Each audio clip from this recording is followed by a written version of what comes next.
कराची के इलाके मच्छर कॉलोनी की हौलनाक खबर, दिल दहला देने वाली खबर। 4 करोड़ रुपए तावान के लिए पड़ोसी ने बच्चों को कत्ल किया। कराची के इलाके मच्छर कॉलोनी में क्लिनिक में कत्ल होने वाले बच्चों के वालिद सिराज ने कहा है कि 4 करोड़ रुपए तावान के लिए पड़ोसी ने बच्चों को कत्ल किया। मीडिया से गुफ्तगू करते हुए सिराज ने कहा कि पड़ोस में अब्दुल करीम नामी अताई की क्लिनिक है। बच्चे गुज़श्ता रोज सुबह से पड़ोसी अब्दुल करीम के पास थे।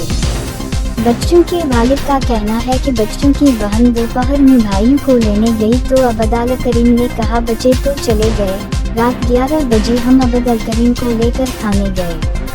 इन्होंने कहा कि इकरार जुर्म करने पर मुलजिम ने बताया बच्चों की लाशें क्लिनिक में हैं। अब्दुल करीम ने बच्चों को बेहोशी की दवाई दी और हाथ पैर बांधकर दोनों बच्चों का गला भी दबाया।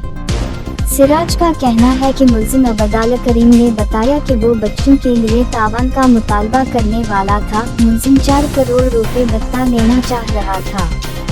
दूसरी जानिब पुलिस का कहना है कि वाक़ये का मुकदमा दर्ज कर लिया गया है।